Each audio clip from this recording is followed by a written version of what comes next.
even. The smell is a wonderful, wonderful capacity. Where the qualia is created from these multiple receptors. There's supposed to be many hundreds, or sometimes animals, 1,000 different receptors in the nose. And then it goes somewhere. And out of this conglomeration of excitations, something decides, oh, this is a good smell. Oh, I love that smell. That smell. Or no, this is wrong. So something simple as that, experientially simple. We haven't got a clue what really goes on. It's a disgrace, but it's not just that we don't know that, but we don't think of qualia as being, as it were, the stuff of life. That is, qualia is what we live by. There, I look at this carpet, it has all these lovely colors. When you see a rainbow, you think that the rainbow is colored, right? How many of you think that the rainbow represents a real thing? Anybody? Good. Well, the fact is, however, that the rainbow doesn't exist except in our brain. Namely, there are different frequencies, but there's no pattern. The pattern is created entirely by our brain because we have 3 receptors, red, green, and blue, and they react differently to different frequencies. But in actual fact, you have an absolute continuum of frequencies in the rainbow. There's no bands. The bands are made by our brain. Illusions. But they're not illusions because they color. We wouldn't call a color an illusion, but we wouldn't call sweet an illusion or sour or any of those things. They're real to us, but are they? I mean, my cat doesn't like sweet things. You know, does it give her something sweet? They're programmed that way. That is not the qualia for a cat.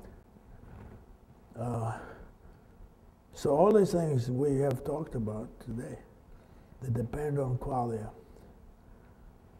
And they are elements that exist only in the conscious being. So until we'll know more about consciousness, well, let's say, shall I rephrase that? Qualia, we may learn about qualia before we really fully understand consciousness, but it's only because of consciousness that qualia exist. And they could not exist without that. So when you're asleep, or dreamless sleep, you don't experience it. But as soon as you dream, you can dream of color, you can dream of sweet, you can dream of all these qualia wonderfully. No problem. So figure that. Yeah, so there are many, many unsolved problems. But most interesting in our context of this lecture is the potential of qualia to arise. How does that happen? That we can now ask a question.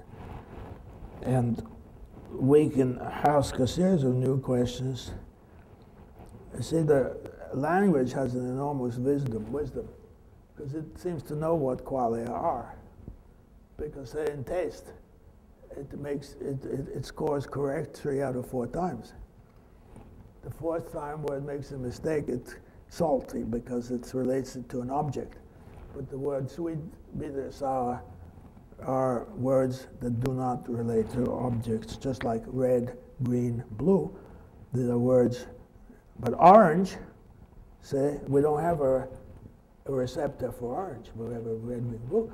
So the word has created itself orange, reflect a relationship to a well-known object that you and I can identify as orange. That has the color orange. But red is a generic term, and blue and green are generic.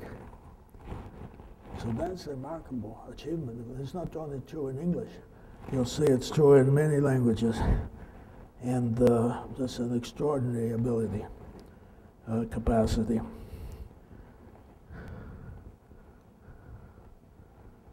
So likewise, the dynamic forms that we have discovered. Now, they suggest movement even too. So very briefly, I can show you some art where here love is suggested on the left side of the Picasso. The curve of the arm is protecting the child, and the sexual shapes indicating, and also by Picasso there, the pan with the hoof and the thing on his head, the horns. Grief from Michelangelo, the shape of the body, the grief expression, dynamic. So just movement. The Giotto painting, wonderful painting. So you have reverence in the figure lying there. Then you have love of the man with the arm. See the shape of his arm? Love.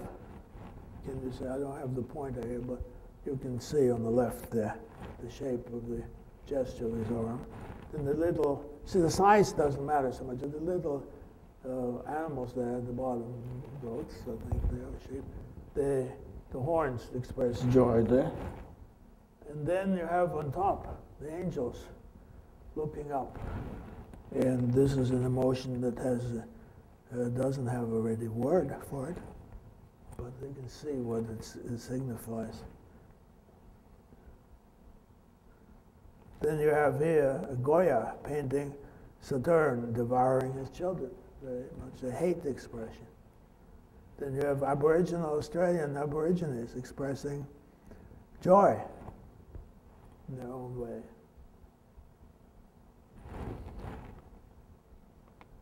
Well, I was going to go into some design of the superconductor, but this is not really relevant. You don't need to worry about how we do this music, thing that you heard. But we say this history of music can be regarded as shift. See, the two-stream theory of music. The pulse is a repetitive function, but then you have the story unfolding, changing, development. So you have two streams, separate, simultaneous streams in music. They are evaluated, they are processed differently by the brain. And I enunciated that theory in '89. I'm going to Leipzig in a couple of months to study brain function with fMRI. It's a very interesting, exciting thing for me. We're going to be studying the fact that the brain recognizes a sung voice immediately as different from an instrumental voice, even though it's exactly the same expression, same tones. Right away you know it's a human singing, without words, without words. We can do this with a computer. And we'll see which part of the brain is responsible for this perception that it's a human voice. So a history of music can be regarded as a change in the balance between these two streams. Gregorian chant, largely the melodic stream. Classic period, a balance between the two streams.